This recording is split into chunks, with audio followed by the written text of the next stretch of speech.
Hi everyone, good morning. এখন বাজে সকাল 8টা আর আমি উঠে ঝটপট ফ্রেশ হয়ে রেডি হয়ে নিচ্ছি, কারণ কি আজকে আমি যাব নিউট্রিয়াতে। আমার আজকে অনেকগুলো টেস্ট করানোর আছে। ইউএসজি স্ক্যানিং আছে, অনেকগুলো ব্লাড টেস্ট আছে, ইকো অ্যান্ড ইসিজি রয়েছে কার্ডিও সেকশনের।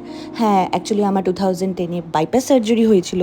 তো আমার যে গাইনো ডক্টর আর আমার কার্ডিও ডক্টর, ওরা মানে আমার এই প্রেগনেন্সি কেসটা নিয়ে একটুখানি বেট সিরিয়াস, কমপ্লিকেটেড ওদের কাছে এটা, যাতে মানে মায়ের কোনো ক্ষতি না হয়। বেবি তো একদম ওকে। আর ফর্চুনেটলি আমার এখনও অবধি কোনো ফিজিক্যাল প্রবলেম আমি ফেস করিনি। আমার ইভেন আমার পাস্ট স্ক্যানিং রিপোর্টসেও আমার বেবি ফুল হেলদি আছে, আর ওটাই যেন থাকে আগামী মান্থসে। সো আমি এখানে রেডি হয়ে নিচ্ছি। রাজদীপকে আমি অলরেডি ডেকে দিয়েছি, কারণ ওর সাথেই যাব। ও ফ্রেশ হচ্ছে। আর এত গরম, মানে রেডি হচ্ছি আর মানে মানে এত সোয়েটিং হচ্ছে বলার মতন না। আমি এই যে টিপটা যে লাগাচ্ছি এটাও ঠিকঠাক বসছিল না, কারণ সোয়েটিংয়ের জন্য মানে মানে কিছুই এখন লাগাতে পারি না। তাও আমি একটা ম্যাট ফিনিশ সানস্ক্রিন লাগিয়ে নিয়েছি, আর তারপরে ঝটপট একটু লিপ বাম লাগিয়ে নিয়ে আমি সমস্ত আমার রিপোর্টস, ফাইল যা কিছু রয়েছে ওগুলো সব গুছিয়ে নিয়েছি। এখানে আমি ফুল রেডি। হ্যাঁ, চুলটা বেঁধে নিয়েছি, কারণ একদম থাকতে পারছিলাম না চুলটা ছেড়ে, তাই ভাবলাম গুটিয়ে নিই। তো খাওয়া দাওয়া করে রাজদীপ আর আমি নিউট্রিয়ার জন্য বেরিয়ে পড়েছি।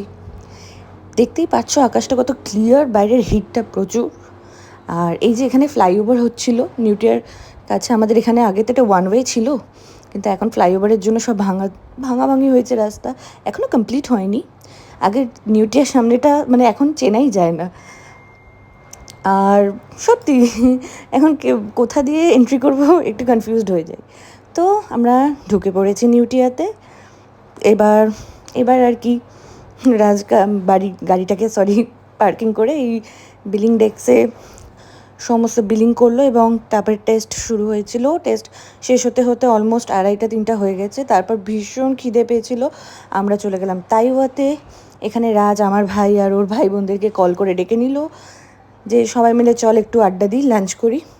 তো এখানে যে যার পছন্দ মতন chilli chicken, ramen, chicken chowmein এগুলো অর্ডার করেছে। আর ব্যাস ভালোই আড্ডা দিলাম, তারপর চলে গেলাম বাড়ি।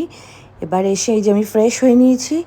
লোকে বলে প্রেগনেন্সিতে নাকি গ্লো আসে, আমার তো মনে হচ্ছে যত দিন যাচ্ছে আমার ডার্ক সার্কেলস চললে মানে আরও বাড়ছে, আর গ্লোয়ের জিটা মানে হারিয়ে গিয়েছে। তো আমি ভীষণ টায়ার্ড, আমি এখন ঘুমোবো। আমি একদম সন্ধে 8টার দিকে উঠেছি, আর উঠে দেখছি এই যে আমাদের শিরোসোনা আমার ঘরে লুকিয়ে দুষ্টুমনি করছে। ও আজকে সারাদিন আমাদেরকে খুব মিস করেছে, কারণ কি ওর মালকিন সানিও ছিল না, মানে আমার ছোটো ননদ। ইভেন ও ও তো বেশি ওর কাছেই থাকে, আর আমার আর রাজের কাছে থাকে রাত্রিবেলাটা। তো আমাদেরকেও দেখতে পায়নি, ঘরের সামনে ঘোরাঘুরি করেছে, মনটা খারাপ করেছে, আর এখন দুষ্টু করছে। তারপরে এই যে আম্মার সঙ্গে দেখা করতে আসলাম। ঠাম্মি দেখলাম নেই, বাথরুমে গেছে। এই যে ঠাম্মির সন্ধেবেলার টিফিন, মুড়ি আর চা। আমাদের অর্চনা মাসি বসে বসে এখানে এখন কালার্স বাংলা দেখছে। আমিও বসে বসে একটুখানি ওদের সঙ্গে বাংলা সিরিয়াল দেখছিলাম। এই যে এতক্ষণ ঘুমিয়েছি, চোখ মুখ পুরো ফুলে গেছে, আর একদম নিজেকে পাগলি পাগলি লাগছে। তার মধ্যে এই গরম, উফ, আর থাকা যাচ্ছে না। ফোন এসেছে যে আমার বনি দিদি আসছে, মানে আমার বড় ননাস। তো আমার সঙ্গে যে আড্ডা দিচ্ছে এখন আমার ঘরে, ওকে দেখে মনে হচ্ছে ওর জীবনে কত দুঃখ। তো অলমোস্ট আমাদের এখন ডিনার কমপ্লিট করে বাজে 12:30, আর এখানে লুডো খেলা হচ্ছে সব ভাই বোন দিদিরা মিলে। এই রাউন্ডে বনি দিদি জিতেছে, বনি দিদি আর আমি টিমে ছিলাম। আর এখন বাজে 1:15। ওরা লিটারেলি ফুচকা পার্টি করছে এখন। যদিও আমি সন্ধেবেলার আজকে ঘুম থেকে উঠে বলেছিলাম ফুচকা খেতে ইচ্ছা করছে, তো ও ফুচকা নিয়ে এসেছিলো অনেক। তো আমরা সবাই ডিনার করে মানে প্ল্যান করেছিলাম যে মিডনাইটেই সব খাবো। আর ওই যে ব্ল্যাক ড্রেস পরা মেয়েটা, ওটা হচ্ছে সানির ক্লাসমেট। ও আজকে আমাদের বাড়িতেই স্টে করেছে।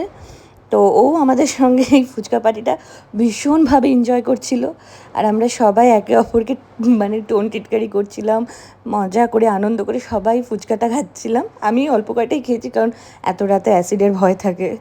তো তারপর এখানেই শেষ না, এরা আবার 2টো 2:30 অবধি লুডো নিয়ে বসেছে। এখন মানে কিছুতে রাত জিততে পারছে না বলে বারবার খেলছিল। তো এদের তো খেলা শেষ হবে না, কিন্তু আমি ভিডিওটা এখানেই শেষ করছি। চলো, গুড নাইট, টাটা।